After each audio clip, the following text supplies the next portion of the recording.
ഇത് മലപ്പുറം, കേരളത്തിന്റെ ഹൃദയഭൂമിക, മലകളുടെയും താഴ്വരകളുടെയും ഹരിതനിലം, മനുഷ്യത്വവും മതസൗഹാർദ്ദവും കൈകോർത്തു പിടിച്ചു നടന്ന ചരിത്രമണ്ണ്, അതിരില്ലാത്ത സൽക്കാരത്തിന്റെ വിരുന്നുനാട്.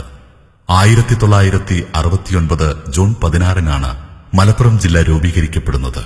എന്നാൽ നൂറ്റാണ്ടുകൾക്ക് മുമ്പേ ചരിത്ര താളുകളിൽ ഇടം പിടിക്കത്തക്കവണ്ണം സംഭവ ബഹുലമായിരുന്നു ഈ നാടിന്റെ ഭൂതകാലം. യുദ്ധവും സമാധാനവും കൊണ്ട് ചരിത്രത്തിൽ അടയാളപ്പെടുത്തിയ നാടാണിത്. ചരിത്രാതീത കാലം തൊട്ടേ ഏറനാട്, വെള്ളുവനാട് എന്നിങ്ങനെ അറിയപ്പെട്ട മലപ്പുറത്ത് വിവിധ ജനപദങ്ങളുണ്ടായിരുന്നു. ചേര സാമ്രാജ്യത്തിന്റെ ഭാഗമായിരുന്ന മലപ്പുറത്തിന്റെ പടിഞ്ഞാറേ തീരങ്ങളിൽ റോമിൽ നിന്നും ചൈനയിൽ നിന്നും അറേബ്യയിൽ നിന്നുമുള്ള കപ്പലുകൾ നങ്കൂരമിട്ടിരുന്നു.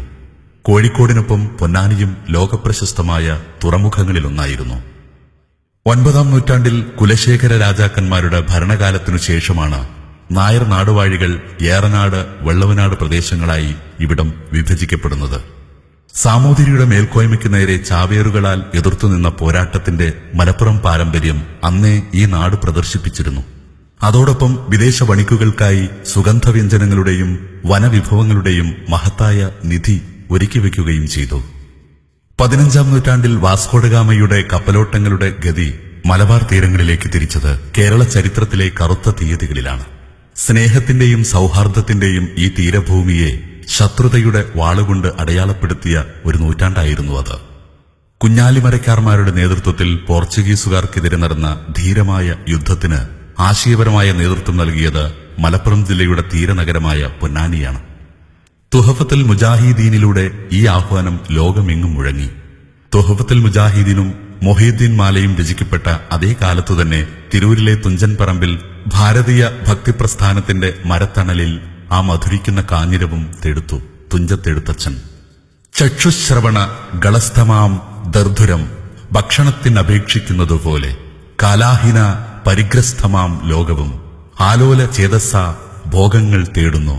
ലക്ഷ്മിയും അസ്ഥിരയല്ലോ മനുഷ്യർക്കു നിൽക്കുമോ യൗവനവും പുനരധ്രുവം. ഇത് നിള, ഭാരതപ്പുഴ എന്നും ഈ നദി പുകൾക്കൊണ്ടു. ഈ തീരത്തിലാണ് ചരിത്ര പ്രസിദ്ധമായ മാമാങ്കം നടന്നത്. സാമൂതിരിയുടെ പടയോട് മരണം വരെ പോരാടി വീരമൃത്യു വരിച്ച ചാവേറുകളുടെ രക്തം കൊണ്ട് ചുവന്ന പുഴയാണിത്. തങ്ങളെ ചൂഷണം ചെയ്യുന്ന ഒരു അധികാരിയെയും പൊറുപ്പിക്കാൻ കഴിയാത്ത മലപ്പുറത്തിന്റെ ആദർശധീരതയുടെ പ്രതീകമായി ഈ നദി സംസ്കാരത്തിന്റെ തീരങ്ങളെ നനച്ചൊഴുകിക്കൊണ്ടിരിക്കുന്നു. മിനി പമ്പ എന്ന പേരിൽ പ്രധാനപ്പെട്ട ഒരു തീർത്ഥാടന കേന്ദ്രമായി ഇന്നിത് മാറിയിരിക്കുന്നു. മൈസൂർ സുൽത്താൻമാരുടെ വരവോടെ മലപ്പുറം അതിന്റെ ചരിത്രത്തിൽ മറ്റൊരു അധ്യായം രചിച്ചു. ഏറെ തെറ്റിദ്ധരിക്കപ്പെട്ട ആ കാലത്തിന്റെ ബാക്കിപത്രം പക്ഷേ ആധുനികതയുടെ പുത്തൻ പാതകളിലേക്ക് നീങ്ങിയ മലപ്പുറത്തിന്റെ ചരിത്രമായിരുന്നു. ടിപ്പു സുൽത്താൻ വെട്ടിയ റോഡുകളിലൂടെയാണ് ഇന്നും മലപ്പുറത്തിന്റെ ദിനാന്തങ്ങൾ യാത്ര ചെയ്യുന്നത്. ടിപ്പു വരച്ചിട്ട അതിരുകളും അളവുകളുമായാണ് ഇന്നും മലപ്പുറം ജില്ല രേഖപ്പെട്ടു കിടക്കുന്നത്. ടിപ്പുവിന് ശേഷം മലപ്പുറത്തിന്റെ ചുവന്ന മണ്ണു തേടിയെത്തിയത് ബ്രിട്ടീഷുകാരാണ്. ഹരിതഭംഗി നിറഞ്ഞ ഈ താഴ്വാരം തങ്ങളുടെ വിശ്രമ മന്ദിരങ്ങൾ പണിത് അവർ സ്വന്തമാക്കി.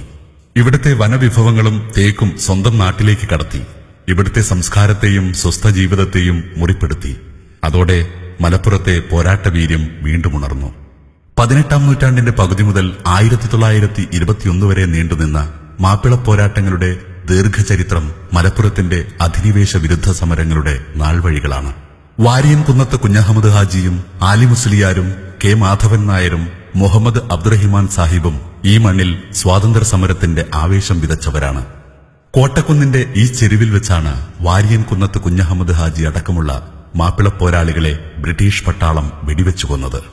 ആ സ്മരണകളുടെ താഴ്വരകൾ ഇന്ന് സഞ്ചാരികളെ കാത്ത് അണിഞ്ഞൊരുങ്ങി നിൽക്കുന്നു. മലപ്പുറം കാണാനെത്തുന്ന ആരെയും ഇരുകൈയും നീട്ടി സ്വീകരിക്കുന്ന സ്നേഹസമ്പന്നരാണ് ഇവിടുത്തുകാർ. സഞ്ചാരികളെ മാടി വിളിക്കുന്ന ഈ പ്രകൃതി ദൃശ്യങ്ങളാണ് ഈ ജില്ലയുടെ ഏറ്റവും വലിയ ഈടുവെപ്പുകൾ. കടൽ തീരങ്ങളുടെ വിശാല സൗന്ദര്യവും മലപ്പുറത്തിനുണ്ട്.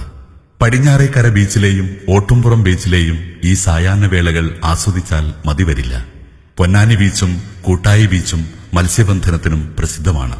ജില്ലയുടെ കിഴക്കേ ദിശ മുഴുവൻ കാടും മലയും തിങ്ങിയ ഹരിതഭൂമിയാണ്. ഏറ്റവും പഴയ തേക്കുകാടുകളിലൊന്നായ നിലമ്പൂരിലെ കനോലി പ്ലോട്ട് ജില്ലയിലാണ്. കക്കാടംപോയിൽ, ആഢ്യൻപാറ വെള്ളച്ചാട്ടം എന്നിവ ഈ മലനിരകളുടെ ജലകേളികളാണ്. ഇത് കൊടികുത്തിമല. ജില്ലയിലെ ഏറ്റവും ഉയർന്ന കുന്നുകളിലൊന്ന്. പൊന്നാനി തുറമുഖത്തണയുന്ന കപ്പലുകൾക്ക് വഴികാട്ടാൻ ഈ മലയുടെ മുകളിൽ കൊടി കുത്തിവച്ചിരുന്നുവത്രേ. അങ്ങനെ ഈ മലയ്ക്ക് കൊടികുത്തിമല എന്ന പേരു കിട്ടി. ആയിരക്കണക്കിന് സഞ്ചാരികളാണ് ഈ മലയുടെ സാഹസിക സൗന്ദര്യം ആസ്വദിക്കാൻ വർഷം തോറും എത്തുന്നത്.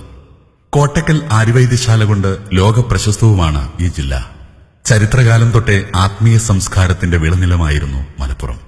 പൊന്നാനിയും തിരൂരും തിരുനാവായും അങ്ങാടിപ്പുറവും മമ്പുറവുമെല്ലാം തീർത്ഥാടനത്തിന് പ്രസിദ്ധമായ പ്രദേശങ്ങളാണ്. ചരിത്രവും പാരമ്പര്യവും ഇഴപിരിച്ചെടുത്ത സൗഹൃദത്തിന്റെ സംസ്കാരമാണ് മലപ്പുറം. നിലമ്പൂർ കോവിലകത്തിന്റെ ഈ ഇടനാഴികകൾ തൊട്ട് മമ്പുറം പള്ളിയുടെ ഈ മിനാരങ്ങൾ വരെ പാടിപ്പുകഴ്ത്തുന്നത് ഈ സൗഹൃദത്തെയാണ്. കുറെ കൂടി പരാമർശിക്കേണ്ട പോരിശകൾ മലപ്പുറത്തുണ്ട്. കേരളത്തിലെ മറ്റു ജില്ലകളുമായി താരതമ്യപ്പെടുത്തുമ്പോൾ വൃദ്ധസദനങ്ങളും ആത്മഹത്യയും ഏറ്റവും കുറഞ്ഞ ജില്ലയാണിത്. കാരുണ്യത്തിന്റെ കാര്യത്തിൽ സംസ്ഥാനത്തിന് തന്നെ മാതൃകയാണ് മലപ്പുറം ജില്ല. കേരളത്തിലെ പെയിൻ ആൻഡ് പാലിയേറ്റീവ് പ്രസ്ഥാനം ഏറ്റവും നല്ല പ്രവർത്തനം കാഴ്ചവെക്കുന്നത് മലപ്പുറത്താണ്. ഇത് ഇന്ന് ആഗോള ശ്രദ്ധ പിടിച്ചുപറ്റിയിരിക്കുന്നു. മലപ്പുറം ജില്ലാ പഞ്ചായത്തിന്റെ വൃക്കരോഗ ചികിത്സാ സഹായമാണ് എടുത്തു പറയേണ്ട മറ്റൊരു കാര്യം. ഗൾഫ് പണമാണ് ജില്ലയെ തളരാതെ താങ്ങി നിർത്തുന്നത്. ആ മരുഭൂമിയാണ് ഈ ജില്ലയുടെ പട്ടിണിയും പരിവട്ടവും മാറ്റിയത്.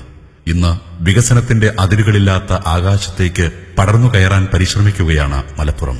വിദ്യാഭ്യാസവും ആത്മവിശ്വാസവുമുള്ള പുതുതലമുറ ഇച്ഛാശക്തിയോടെ ഈ മുന്നേറ്റത്തോടൊപ്പമുണ്ട്.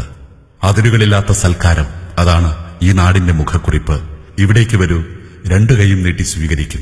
സ്നേഹത്തിന്റെ ഇളനീരും മതസൗഹാർദ്ദത്തിന്റെ പട്ടുമെത്തയും നൽകി ഈ നാട് നിങ്ങളെ സൽക്കരിക്കും.